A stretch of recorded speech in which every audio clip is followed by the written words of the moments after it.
Alright, so we're well into August at this point. Before we continue on with a bunch of other videos that are planned out, first I did want to go over my July pickups, because outside of the summer sale that happened right there at the tail end of June and early July, there were also some games that I got either from Humble Choice or that I just picked up that were not on sale that were still pretty great, so that's what today's video is all about. Usually do this about once a month if you are somebody who's new to the channel, so yeah, let's just go ahead and hop right in with one of the first games on this list, and it is a classic that I already own on another platform, but it was on sale and I was like, you know what, it's time for this to finally be in my collection, and that would be Celeste.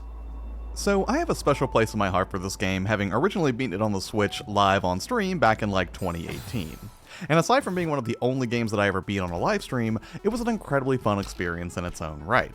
Taking place on Celeste Mountain, you'll be playing as Madeline, who's on a personal mission to reach the summit.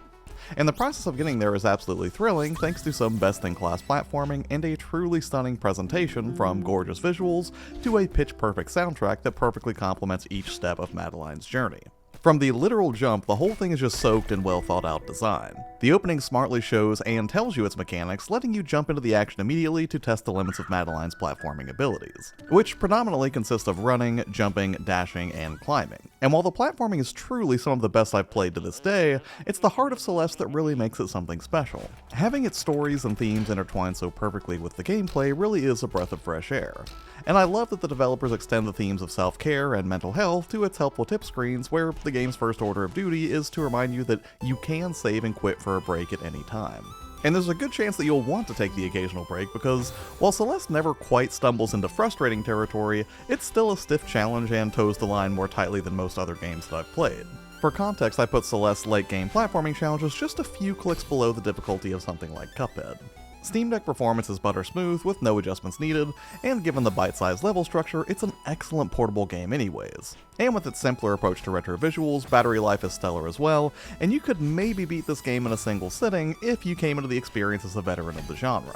It's rare that I would ever describe something as lovely, but Celeste really is the definition of a lovely game in all aspects, so if you've never gotten around to it, or even if you're just revisiting it for the first time in years like I was, Celeste remains a top-tier experience that I'd wholeheartedly recommend to just about anybody. Moving on, let's leave cutesy tales of self-actualization behind in favor of literal hyperviolence with the aptly named Hyperviolent, a boomer shooter that I snatched up in last month's Humble Choice that ended up being satisfying in some ways, but a little bit lackluster in others. Hyperviolent kicks off in the year 2278 in a deep space mining operation. As you might have guessed, our space miners have dug too greedily and too deep. Something bad happens, causing you to respond to a distress signal from the mine. It's highly cinematic in how they dole out those opening moments. Even though it's being doled out in retro PC graphics, it's clear a lot of care went into how the story is being told here. The music's good too, with an interesting mix of electronic and industrial tracks that definitely suit the moody atmospheres as well. Plus, it's consistently unnerving searching through the dark for a light switch, or wandering into a new corridor or area with only your flashlight to try and sort out your next move. Especially when some crazed infected worker comes screaming at you out of the darkness. But despite how much I love the retro aesthetic and engaging soundtrack, the rest of my experience was a little bit of a mixed bag. I don't mind that we're not exactly breaking new ground here and the lone protagonist answers a distress call in space trope, but there were a few things that held this one back for me. For starters, dual wielding is built into the experience and that's neat, but it's a little bit difficult to manage if you're not on a mouse and keyboard. But what's far worse than equipping weapons on the deck is that controller play is really hard to recommend because the analog stick is just way too jumpy to navigate the terminals in the game's environments and most menu options. It would be fine if they adjusted acceleration of the cursor dynamically, but it's pretty infuriating to try and use the right stick for precise selections on terminals and in the menu. Again, it's fine if you're on a mouse and keyboard, but I'm more of a controller guy and mostly scrutinize games through the lens of a console player, since that's sort of what the Steam Deck is to me. And don't get me wrong, I definitely see what they were going for here, because it is definitely awesome to see like chunky analog terminals in a space station that you would interact with, a la Alien Isolation, but it just didn't work out too well here with controller mechanics. Speaking of, when it comes to deck-specific considerations, this is listed as playable rather than verified, with reasons cited being interface issues and small in-game text, which are pretty minor issues anyways, and I didn't encounter any crazy difficulty with the text personally. As for the controls, I kind of already covered this, but the short story is they're competent, but for now, this is a game that will definitely be best suited to mouse and keyboard. Also, I did notice the first time I launched it that the game took a while to fully get loaded in, but I guess that's a fairly minor gripe. Overall, I think there's a really solid foundation here, and I hope the developer makes some adjustments and keeps supporting it, because I do love me some sci-fi horror, and I hope to revisit this one sometime. Moving on, but staying within the realm of horror, is a game I only took the leap on thanks to Puppet Combo's reputation. Anytime I see those guys tweet about or announce something new, I'm usually ready to throw my money at them pretty quickly, mostly because I'm fairly confident that I'm going to get some off-kilter horror experience that harkens back to some of the earliest entries in the genre, and Lakeview Cabin Collection is no exception. And I don't know if I'd heard of this game before, but it is a delightful throwback if you grew up on any sort of point-and-click adventure game. Essentially, you start out outside of a movie theater where you can select different movies to jump into and try to survive some murderous threat. And at least one bonus scenario I've found so far, but I won't spoil it here. Although I will say I love when a game presents you with a hub of sorts with hidden secrets. In most games, the whole area would just be a basic means of jumping into a particular chapter, but here you can find some interesting environmental details that range from fun inclusions to morbid discoveries. It's a nice touch. And I would say that most of the fun that comes from the Lakeview Cabin Collection stems from the fact that there is a sort of silliness in testing out what you can do and what you can't do in each new area. For instance, you can ride a scooter at top speed, but you might blow yourself up. Or you can swing a hammer indiscriminately just to see what happens. And most of the time, the world of Lakeview Cabin is going to react completely appropriately to your testing. That is to say, realistically, if not absolutely horrifically. I don't know that I'm enjoying this one quite as much as I did Camp Sunshine from I think last year, but it's definitely been hilarious seeing just how far I can push the game's logic and, well, all of the different ways that I can unintentionally punch out early.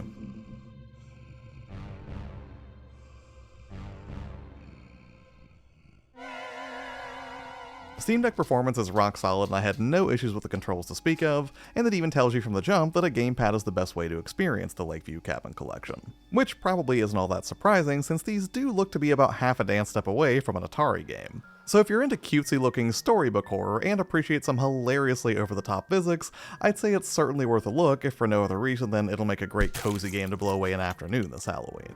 Next up, let's lighten things up a little bit with a chill game that I got in last month's humble choice, Sticky Business. So, Sticky Business is exactly what the name suggests. It's a sticker business simulator whereby you will create, list, pack, and ship your sticker creations to customers. The whole thing is overflowing with vivid colors and a chill lo-fi soundtrack, which makes it an amazingly breezy game to kill some time with if you're doing something in the background, or maybe you just want to break from some of the more complex titles you might be tackling on the Steam Deck. And I'm sure this would be more precise to play with a mouse and keyboard, but I have to say they really fine-tuned it well for using the controller as well, which I definitely appreciate.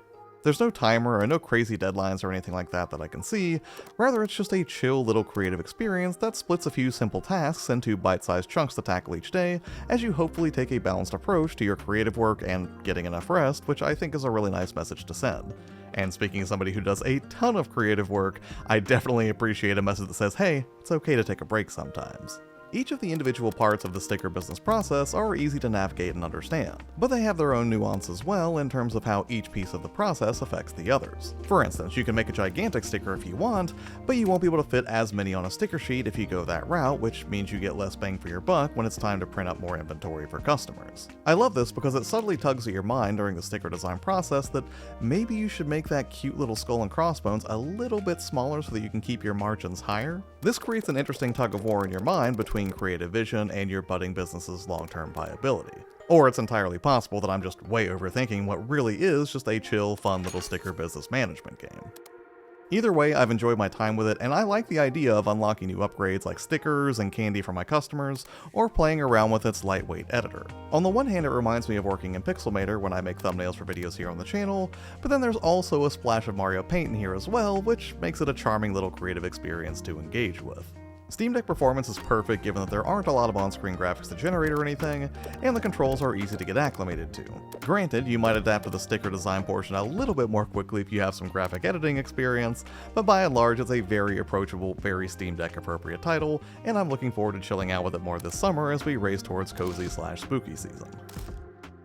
And finally, let's round this out with a little bit more horror, as I was not expecting this game to be as good as it was, and I definitely didn't want to leave it out, and that is Alisa. So looking at the cover art for Alisa, it gives off some pretty strong Alice in Wonderland vibes. The premise is that you're playing as the titular Alisa, an elite royal agent. While chasing a wanted criminal, you end up sequestered in an old Victorian mansion surrounded by a number of horrors, including some organic creepy crawlies and some mechanized doll-like robots.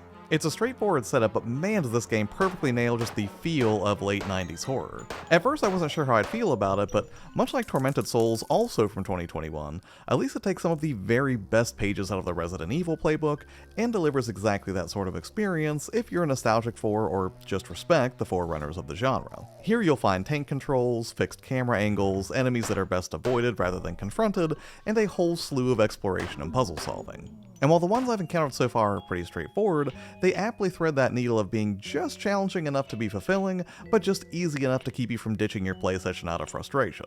Aesthetically, they clearly have nailed the look of the era, but beyond just replicating the textures and modeling of the 5th generation of consoles, it also nails how to best frame the camera around these environments for maximum tension.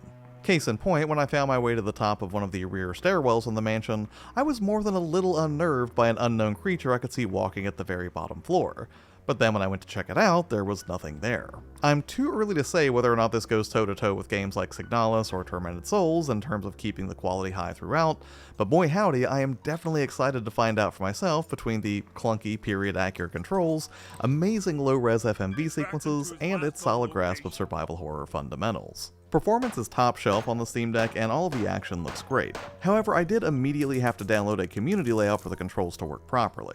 At first I thought I just needed to reorder my controllers or switch my controller to D input instead of X input, but I just downloaded the most popular community layout, and if you do that, you should be fine to dive into an old school horror adventure. And if you're not quite ready to buy Alisa just yet, there is a demo available for this as well if you'd rather just get a quick taste of the action before full-on committing. And I can assure you at the very least that the demo will definitely be worth your time.